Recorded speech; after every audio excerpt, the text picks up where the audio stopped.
Welcome back to POV's Viewer Chat. I'm Adnan Wase from POV Digital. We are talking today about last night's documentary, Koch, which aired on PBS stations and continues to air on PBS stations in many places across the country, and also online, of course, on our website at pov.org and the PBS mobile apps.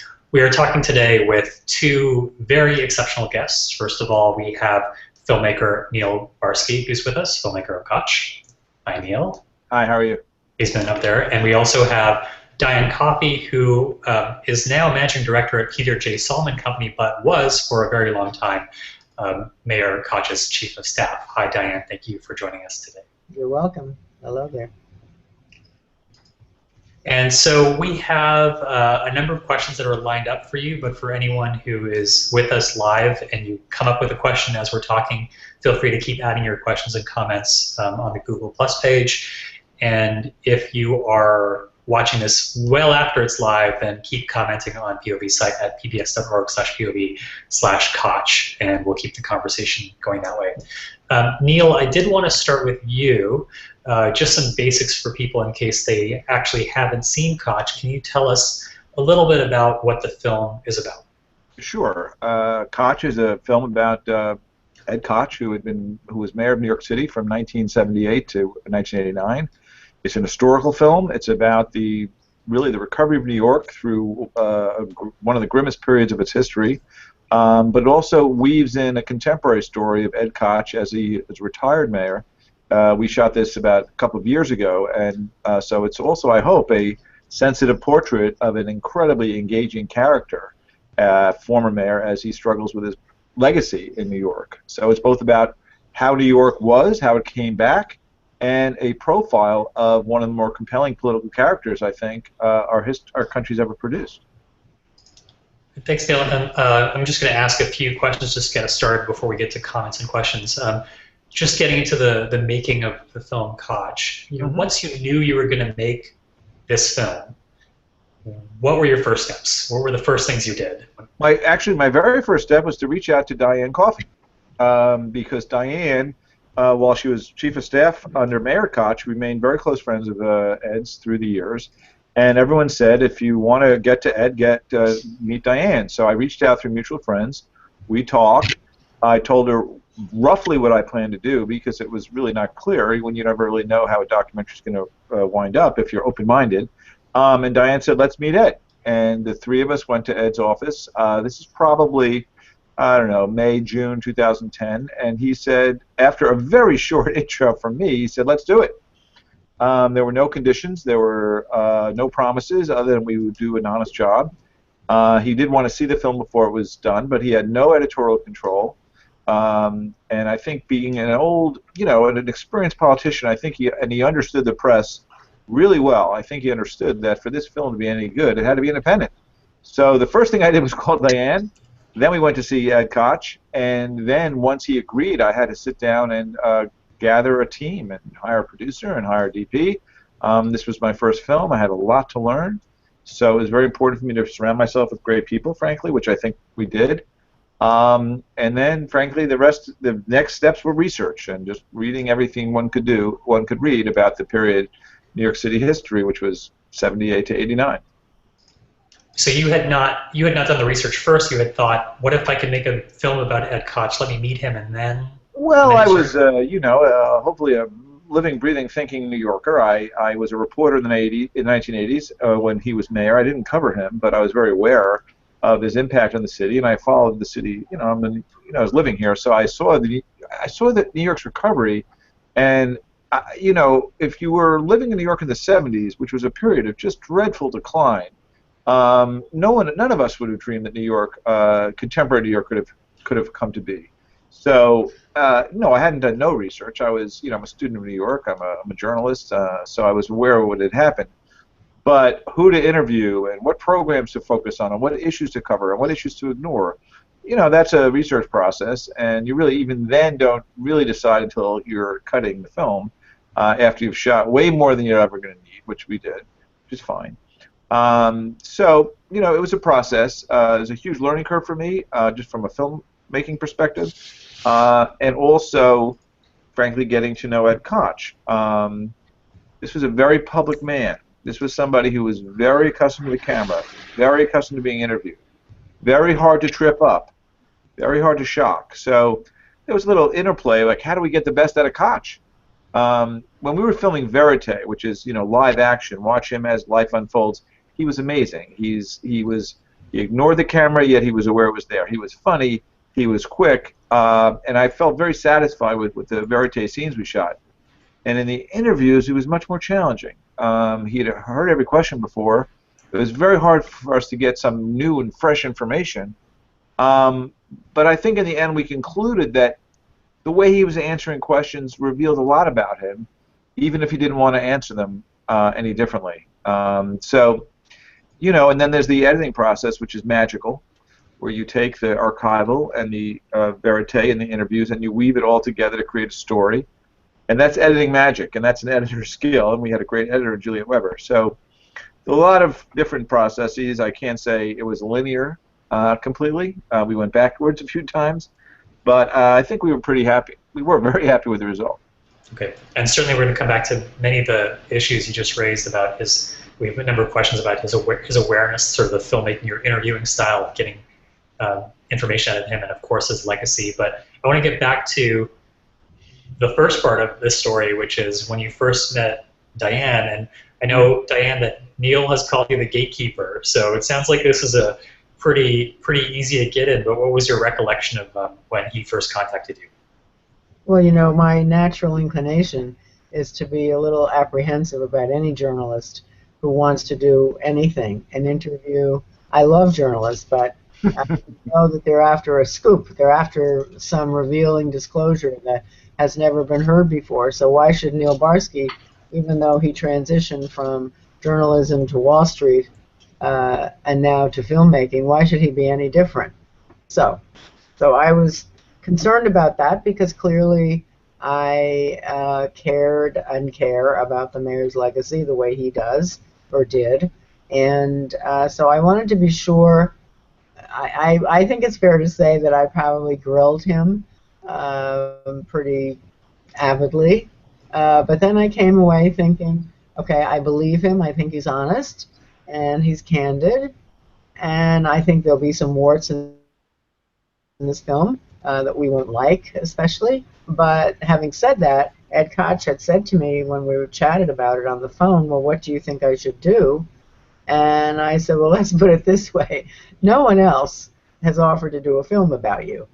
So if you're comfortable dealing with the sexual orientation issue, which will come up, and the racial issues which will arise, then I would do it. So he said, okay, so let's meet Neil. And so then that was the first meeting that he had with Neil. Gotcha. It seems like it worked, Neil.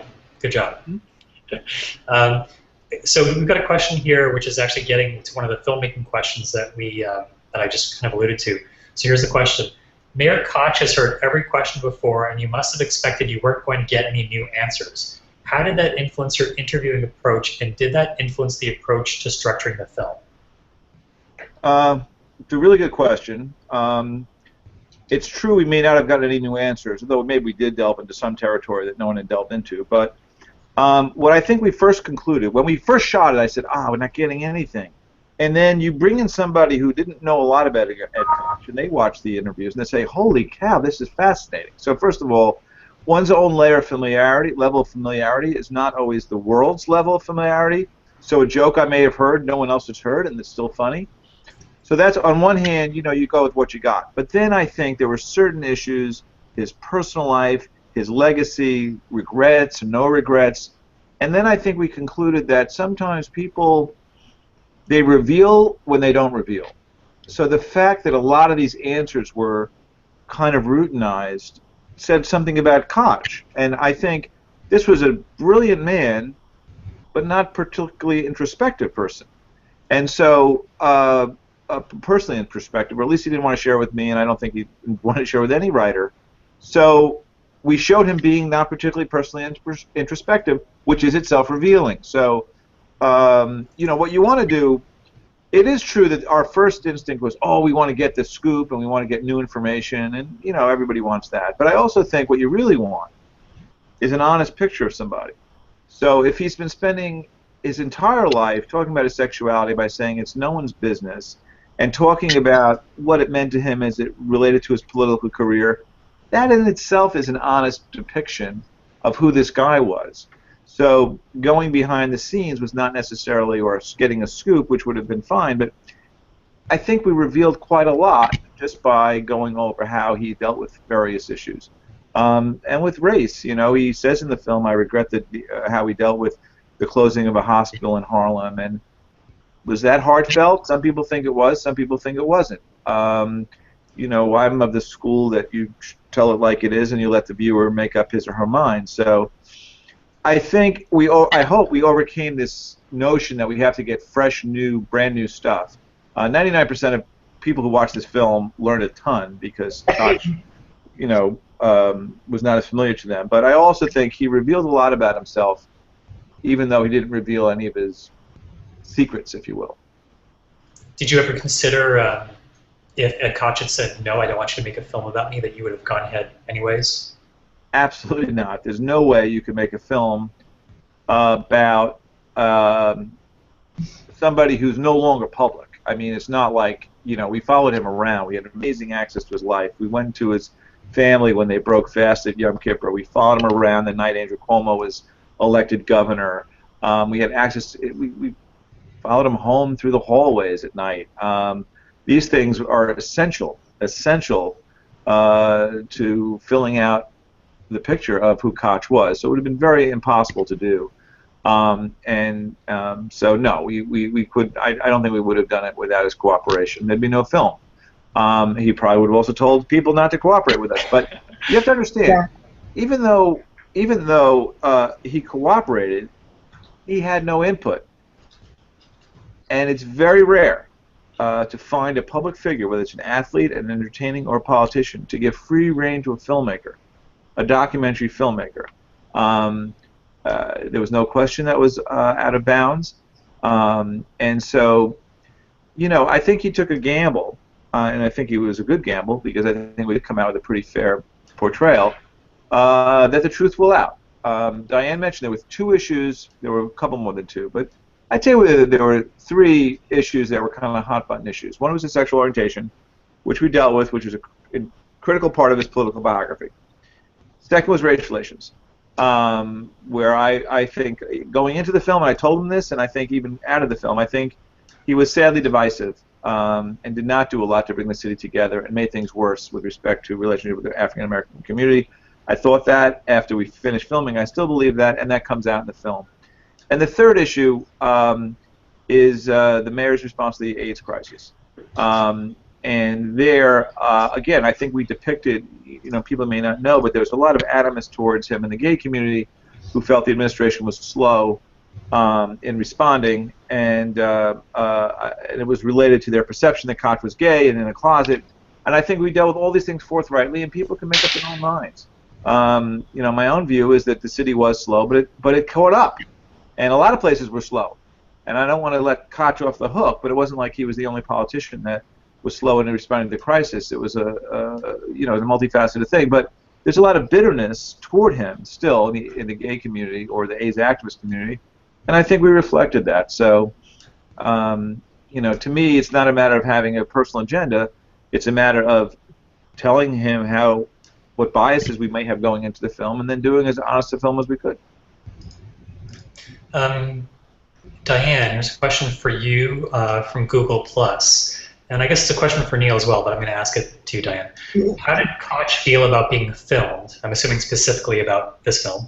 Do you know what he thought of the final product? Was he able to see it before he died? The answer is he was very comfortable, as Neil suggested earlier, with the media. I mean, he'd have his own daily press conferences on the round radiator in the front of City Hall. I mean, he'd have an informal press conference. People always knew when he was on his way out he could talk to the press. He loved journalists. He'd invite them to lunch. He'd invite them to come along. He loved the idea that he had, I would say, a very productive and good relationship. He was a great quoter. I mean, you could take his quotes; they were terrific for journalists. I mean, they were fodder. So, in terms of the film, he liked the film, warts and all. He really enjoyed the film, and he knew that parts of it would be critical.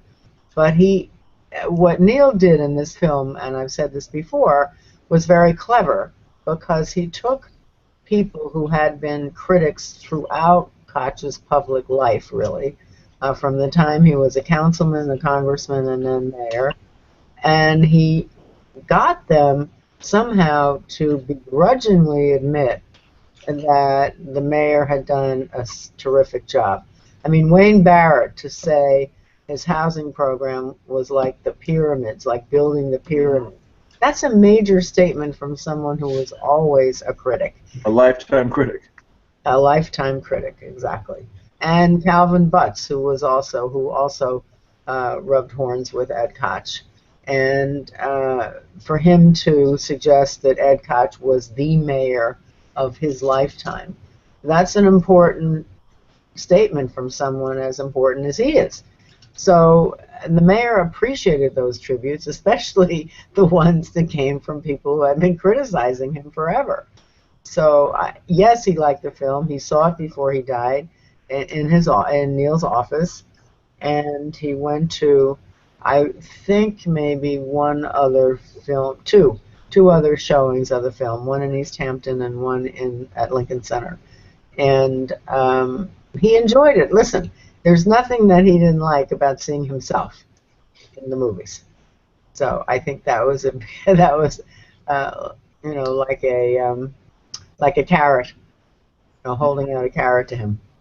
And as Diane said, when we shot it, he was 86. For an 86-year-old, he had the most compelling, busy life I've ever seen. I mean, he was engaged in a political reform campaign. He was speaking publicly frequently. He'd walk down the street. He was very approachable, but he was still sort of slowing down. And so, as Diane implied earlier, the attention was very welcome. He wasn't as in demand as he had been, and so he made time for us all the time. He had incredible energy. When we were interviewing him, as you probably know, when you interview somebody, you got to shut the lights. There's a hot light on you. It's awkward. You're sitting up in a chair. And as the interviewer, it's exhausting. You have to be on. And so we would be in his apartment, and the hot light would be on his face, and he would never get up. He would never ask to take a break. And at the end of 3 hours of shooting, he said, "That's it." And I'm like, the whole crew was exhausted, including me, and he could just keep going. Well, Neil, because it was all about him. Yes, no question. And I'm sure even you or I would be somewhat stimulated if we could just talk about our lives. But he had a peculiar engagement with the camera. At one point, this didn't make the film. At one point, we filmed him making robocalls, which was, calling into the phone on behalf of a political candidate. And we filmed him doing 12 different ones to 12 different individuals. They were perfect. He never had to do a retake. I mean, this guy was an actor, and I don't mean a phony. I just mean that he was incredibly well-versed in the media, and we even show him on TV being interviewed. There was nobody better. There really wasn't. He was very proud of the fact that he only needed one take for almost any statement he made on behalf of anyone. So the robocalls, or people would ask him to do commercials for their nonprofits, and he would do those, and he would very proudly say, "It only takes one take. I just need one take." Yeah. Okay, we've got many more comments and questions coming in, so keep them coming, and we're going to try to get to as many of them as we can. I want to read a comment first, and then a question for Diane. So this question comes from G. Joy. The film has enough substance to give the viewer the chance to learn or remember for some, and to make their own decision about such a monumental figure of our city's history in many important levels, but left no choice but to admire and to smile, laugh, if not have to like this man who loved NYC so much. So just a kind of example of the kind of love people are exuding for Ed Koch because of this film. So here's a question from On Google Plus, for you, Diane, just shifting gears a little bit, could someone like Ed Koch have been elected mayor today? Why or why not? Oh, I think so. Why not? Why wouldn't he be electable as mayor today? This is a man who identified with people. He was not, as Neil suggested earlier, he was not comfortable necessarily one-on-one. But for the masses of people, he always could see a solution to a problem. It might come with a rocky road ahead of it, but he wanted to make life better for New Yorkers. He loved New York, and he loved the people who were here and their diversity of all the ethnicities that live here. So I think he would have played well in the boroughs. He would have played well in Manhattan. I mean, the times are a little bit more liberal now than they were when he was mayor, because he was faced with a different set of problems. If you remember, you weren't even born then probably, but he had to face, recovering from the 70s, which was a nightmare if you lived here, and people felt unsafe and they were afraid. So a lot of that began its repair under him, and so I think now he might have adjusted his feelings. I mean, he started out as a radical liberal. I used to call him a communist, for heaven's sakes. I mean, when I began working for him, he was demonstrating on the steps of the Capitol in Washington, D.C., against the president, against our government, against the Vietnam War. So he has real deep roots in liberalism. There's a question coming in, fresh question from Google Plus. We talked a little bit about the state of New York at the time that Ed Koch became mayor. So the question is, what parallels are there with New York's near bankruptcy and the way Koch handled it, and Detroit's bankruptcy? This would be a question for Neil. It's a tough one. Before Koch, New York's near bankruptcy, the city lost 1 million jobs. And it lost its manufacturing base. But it hadn't lost everything. It's had a robust media industry, still had some manufacturing, and it was also in the 70s, right before the explosion on Wall Street, with the deregulation of the securities industry. So there were a lot of factors in place that really extraneous. Forget about Koch and mayors for now. There are a lot of economic factors that were bad, but not ruinous. And New York's recovery, in part, has to do with Wall Street and finance. So comparing it to Detroit, where the mismanagement was probably just as great, but I think Detroit's problems more than mismanagement have to do with the decline of the auto business. Its economy is not as diversified as New York's was. So in that respect, I think Detroit may have a higher or steeper climb to recover. On the other hand, I spent some time in the Midwest and the industrial Midwest for work and whatnot, and what always strikes me is how people love their town. I mean, when LeBron James went back to Cleveland, it was people in New York said, "What?" But when you're from these Midwest cities, which have had a lot of economic decline, there's a huge population that is staying and gentrifying, and I understand, I'm not an expert by any stretch, but I understand there are parts of Detroit that are coming back and real estate value, so might be as well. So I think it would be great for Detroit if it had a more diversified economy. It could rely on other things to bring it back. On the other hand, what I think the lesson from New York, though, is that in America, cities do not have to go into decline. And for years and years, for decades, since World War II, there was this notion that industrial cities just declined. And New York, and to a great extent Boston and Pittsburgh, have shown that you can diversify an economy and turn things around. I'm not close enough to Detroit to know exactly what it needs to do, but I think the precedent of New York should be encouraging for other cities. Economics is not a one-way street. But I also think you should not discount the political factor, because Ed Koch always said from day one, we cannot spend what we don't have. And right. He was a real leader in, I would say, managing expectations of the public.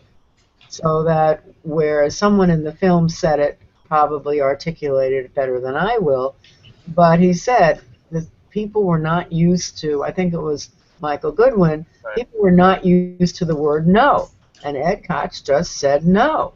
We're not going to spend money which we don't have.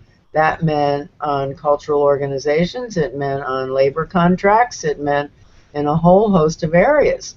So we had to get the city back together financially.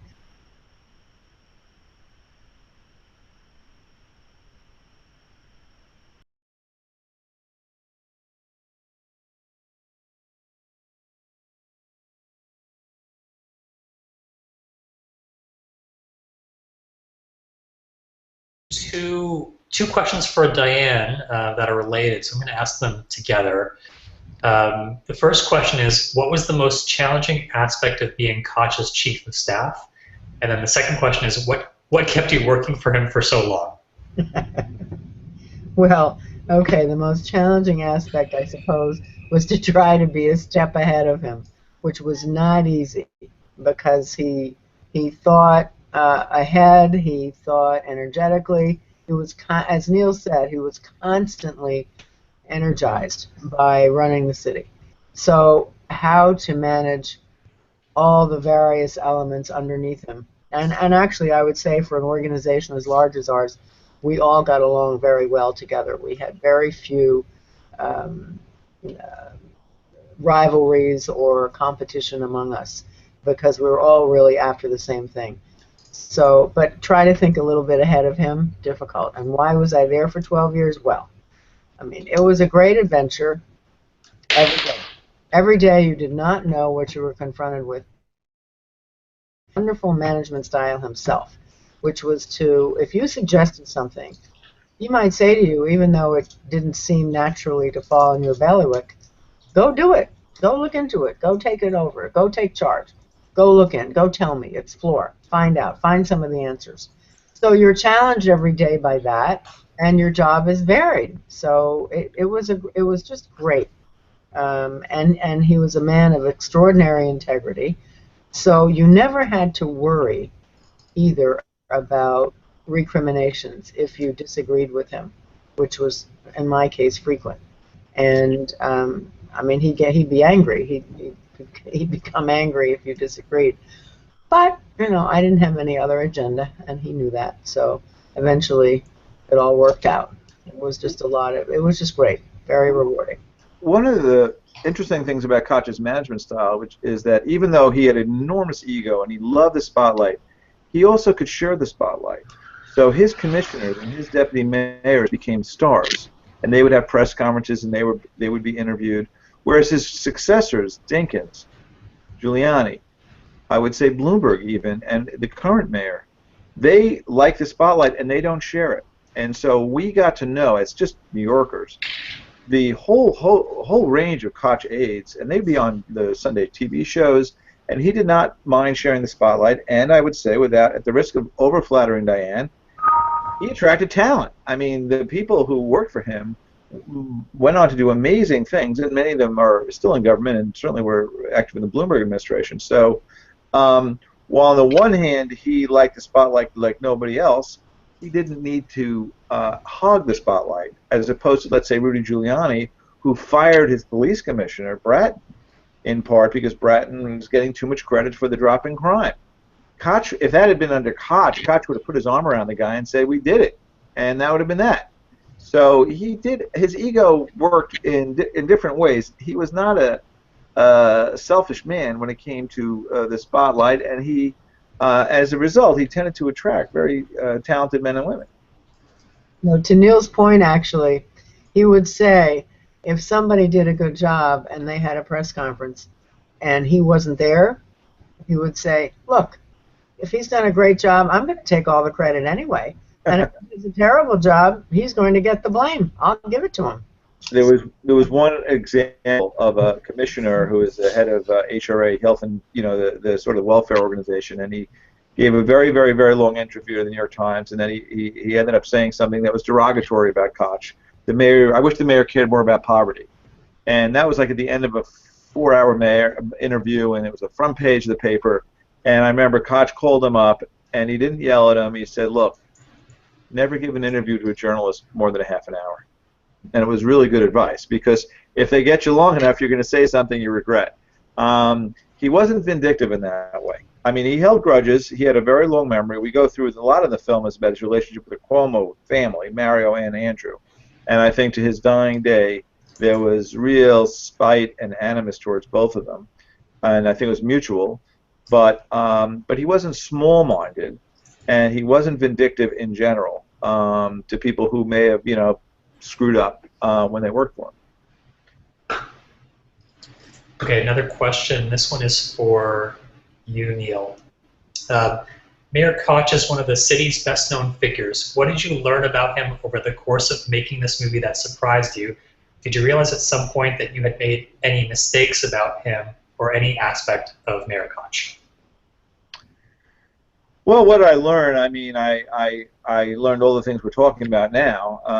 I would say this was a very public man, so it wasn't as though, it's not as though he had a persona to the public and then we'd have lunch and say, hey, you know what, I really think how, this guy was, like what you saw was who he was. As I said, there may have been a veneer, but I can't say we cracked it.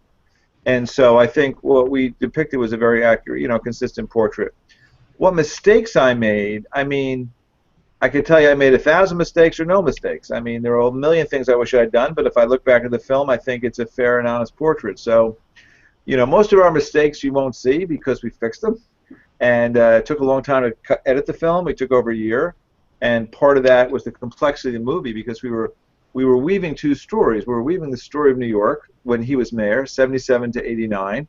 He runs, he wins, he serves, he screws up, he loses. There's an arc. And then we weave that to the contemporary Koch, and with interviews. It was very hard to do. And as a first-time filmmaker, it was inordinately hard to do. So most of our mistakes were filmmaking mistakes, I think, and I think we fixed them. I mean, as I said, we had a heroic editor who helped me sculpt the story.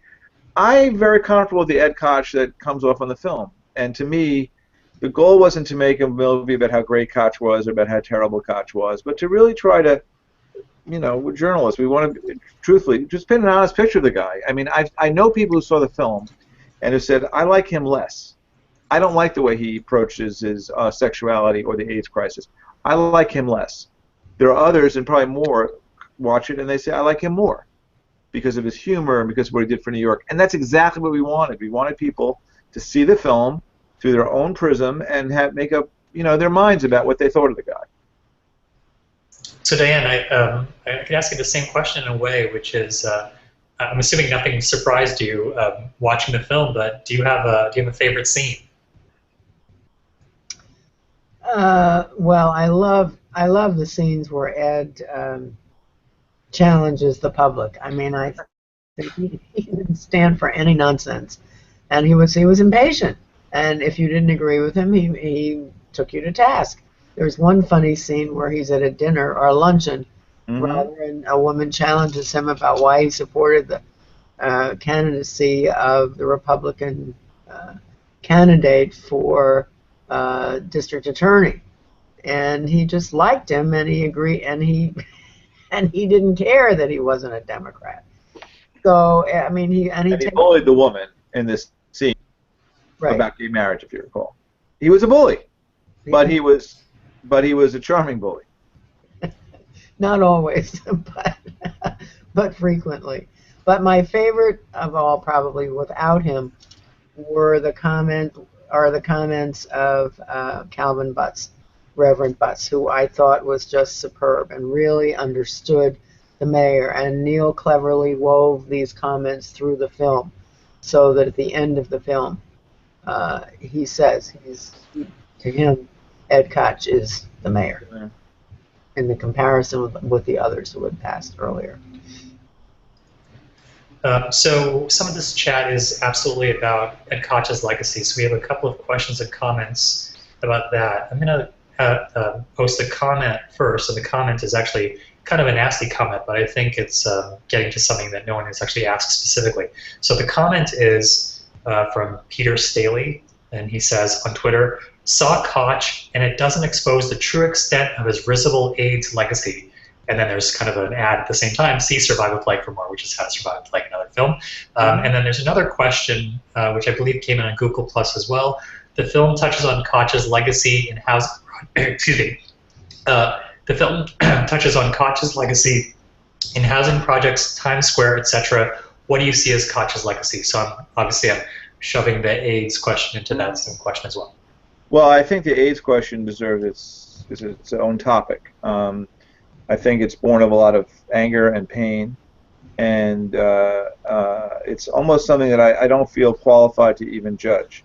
The facts are that the city, as I said earlier, was a little slow in awakening to the extent of the crisis, and there are a lot of factors that went into that. I think Koch got bad advice by some of his people, and I think but ultimately, I believe the city was very aggressive in how it spent its money and how it fought the crisis. But I think the depth of the anger toward Koch is not about how much money was or wasn't spent. It was that I don't think Koch was able to provide the type of leadership and the empathy that he could have during this crisis. Had he said, this is a human catastrophe of epic proportion and it's a tragedy, and we will do everything we can to heal the sick and promote research and things like that, it would have been a very different story. But he had a very hard time connecting with people's misery. And we talked about this when he had to close a hospital, or when a black kid was killed. And so a lot of people in the gay community thought, well, he's in the closet, he couldn't engage in the AIDS crisis, and that has fueled a lot of the anger. I'm not an expert, I'm not really saying I know, but my opinion is that was not the issue. But that the issue was that is not how he approached people's pain in general. He often approached these things as dollars and cents. So he got off to a slow start. The city made some mistakes. I think it recovered. But I don't think he was able to provide the moral leadership that people wanted. And so when you throw this, it's this mishmash. And there have been plays written, as people know, and How to Survive a Plague was very critical of Koch's leadership. So this is probably the most bitter legacy. After '89, I would have thought his relation with the African American community would have been his Achilles heel. But since then, he's did a lot to heal that relationship, and he reached out to African American leaders, and I think that and plus Rudy Giuliani was 20 times worse than whatever Koch was in terms of his relationship with the black community. So that has kind of mellowed. But years later, looking back, I think there's a lot more animus towards him, clearly, even from the questioner, about his handling of the AIDS crisis. And I think some of that is fair, and I think some of it might not be. Maybe, Diane, we could just pause on that question before getting to the second part of that question. I'm not sure specifically what aspect that you want to talk about, but maybe my question from responding to Neil might be about, can you talk a little bit more about the management style or the approach that Koch was taking these sort of issues? I know Neil said a few times about the empathy was missing. Do you have a comment about that? Well, I think he had empathy on a certain level, but he worried all the time about the funds that would be required to provide the medication that was necessary to heal a lot of people. And I do think that Neil makes a point when he said that Ed didn't demonstrate a particular empathy. I think he really had it, but I think he felt that as the mayor, he had to be the mayor of all the people, and there were priorities that had to be met, and there wasn't always enough money. There wasn't nearly enough money to deal with the magnitude of this issue. So he felt the federal government should have had some responsibility in this whole argument over AIDS and its treatment. And he did try a number of efforts locally. I mean, closing the bathhouses and having needles. I mean, confiscating needles and things like that. But I think it was a more personal kind of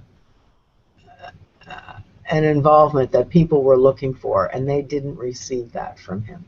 because he just felt there were other issues that competed with it. And on the question of, I think there was a question of what would be his most important contribution as mayor. There were a number, but I mean, Neil made this film really because he didn't feel Ed had enough recognition in a number of areas, but particularly housing. I would say balancing the budget and having 12 balanced budgets over the 12 years he was mayor were very, very important to him. And also the idea that he created a spirit in the city that had really been lacking from the almost bankruptcy days of the administration prior to his. And he gave people a certain sense of pride in being New Yorkers again. They really could be proud of their city. And I mean, it shows him fighting the transit strike and fighting the unions because we didn't have enough money. And he wasn't going to pay for a contract that he didn't think we could support. Those kinds of things where he was able to say no. And then he used to say, actually, that the hardest decisions to make were the ones where we had the money. So in the late 80s, when we had recovered substantially and there was more money available for various programs, whether they be education or cultural affairs or any of those, that was hard because you had to balance all the competing interests. If you have no money, then you can't give anybody any money. I mean, it has to be no to everybody. That's pretty simple to do. But when you have choices to make, that's where the challenge comes in, to make sure that people are treated equitably. But I think restoring pride to the city was a major, major contribution he made. There's a couple more questions for you, Diane. What did it mean for Koch to have a bridge named after him? A lot. A lot, especially that bridge, because he thought that bridge was really a working class bridge, and he had come from a lower middle class family whose parents had worked really hard. I mean, even when he was 10 or 12, he was a hat check boy in a club that was run by his uncle in New Jersey, and his parents had worked very hard, both of them. So he felt a real identity with the middle class and the lower middle class, having to struggle from the ground up, and he loved that bridge because to him, that was a bridge of the middle class, and he loved it. Another, this may be a quick question or maybe a long question for you, Diane, also from Google+. Could you tell us about the first time you met Ed Koch? The first time I met him, and I say this in the film actually, my mother sent me a clipping. My mother was a sharp woman. A Republican, but she was sharp. She had sent me a clipping from the New York Times in which they had endorsed him for the council. And he had won, and he had then run for Congress. So she writes me on top of the clipping, "This man is a comer. You need to go work for him." So I met him actually in the cafeteria of the Longworth House office building. I just saw him sitting there. I was working for someone else at the time. And I went over to him at breakfast and had my coffee. In those days, everybody smoked and drank coffee. He didn't, but he was having his breakfast. And I knew who he was. So I went over and said, "Hello, did he mind if I sat down?" And he said, "No, no." So that began, that's how I really got to know him. And no agenda. I already had a job. And then, he was a tough boss, as I said earlier, so he started firing people. And every time he fired somebody, someone would call me and say, "Ed Koch would like you to come and consider working for him." And I said, "But I have a job." Anyway, that's how it started. Okay, thanks. Okay, we have just time for a couple more questions. So if you haven't submitted your question and you want it in, now is the time, and we'll keep an eye on the Google Plus page and on social media. Here's a question for you, Neil. I know you answered this a little bit earlier on, but I'll ask this question again. So the question is, Neil, how did you get this kind of access? Was there a long trust-building process with Ed Koch, or was he open to the idea of the documentary from the outset? As we said, we went to Diane. I met Diane. I guess I gained Diane's trust, and we met with Koch. And I think between the time a meeting started with Koch to the when he said, let's do it, it was about 15 minutes. So he didn't require a lot of convincing. As Diane had mentioned, there was no one else doing a film, asking to do a film about him at the time. And I think maybe the trust built over the period that we were shooting the film. I think he was, I don't know that he ever trusted me fully, and I never felt he distrusted me. You know, one of the great things about dealing with him when we did the film was that I knew I could never change his mind. I mean, there were issues, things we'd asked of him, he might say no, and it's a good thing when you know you'll never convince somebody, so you don't waste time trying. When we did the film, he was a complete gentleman. He was a man of his word, so whatever he said he would do, he did. So I would say we never became friends. We never, you know, I think he met my kids. I think until he met my kids after the film was done, he never had kids. Because I don't think he said, hey, you got any kids? I mean, he was not one of these warm and fuzzy people. But he had a lot of integrity, and he was very consistent in the terms of dealing with me. So that part made it very easy. But I don't think that when it was over, you know, it's very sad that he did pass before the film's theatrical release, so we don't really know what would have happened a year later. But I don't think a very trusting, mutually trustful relationship. But it wasn't you know, we didn't establish a personal relationship in any way. Okay, last two questions. So Neil, you obviously made a conscious choice to make a documentary as opposed to other things you could have done about Ed Koch or other people. And one of the great things about documentaries is its ability to have conversations. So in addition to the conversations we're having, what conversations do you really want people to have because they've seen this film? It's a great question. My first motive of doing the film was really not about Ed Koch, but was about New York. And I would love people to see the film and debate sort of today's New York and how, or at least learn about how the antecedents or the seeds of its recovery were planted in that incredibly colorful, difficult, enjoyable, crazy period. So I wanted a takeaway. One would be about New York and how it came to be. In terms of Mayor Koch, I mean, I think there are a lot of issues we deal with that are incredibly relevant. Race relations. What is the city's relationship with its African American or its less empowered communities?